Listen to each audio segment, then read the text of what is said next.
আওয়ামী লীগের সাবেক সাধারণ সম্পাদক সৈয়দ আশরাফের 3টি জানাজা হবে শুনে দলটির সভাপতি ও সাবেক প্রধানমন্ত্রী শেখ হাসিনা বিরক্তি প্রকাশ করেছিলেন বলে দাবি করেছেন সাবেক স্বরাষ্ট্র প্রতিমন্ত্রী তানজিম আহমেদ সোহেল তাজ।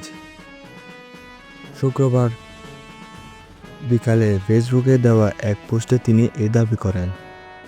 পোস্টে সোহেল তাজ বলেন, সৈয়দ আশরাফের 3টি জানাজা হবে শুনে আওয়ামী লীগ সভাপতি এবং প্রাক্তন প্রধানমন্ত্রী শেখ হাসিনা বিরক্তি প্রকাশ করেছিলেন। তিনি সাধারণ সম্পাদক ওবায়দুল কাদেরকে ধমক দিয়ে বলেছিলেন, ও এত বড় কি হয়ে গেছে যে 3টা জানাজা পড়তে হবে।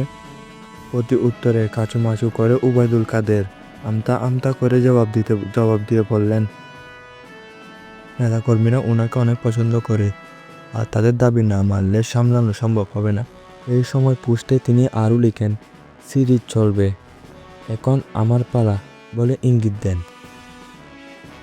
সোহেল তার পোস্টের সঙ্গে একটি সংবাদের শিরোনামের স্ক্রিনশট শেয়ার করেন। সে সংবাদের শিরোনাম হলো 2014 সালের পর শেখ হাসিনার সঙ্গে সৈয়দ আশরাফের সম্পর্কের অবনতি ঘটে। পোস্টের শেষে সোহেল তাজ লিখেছেন, আওয়ামী লীগের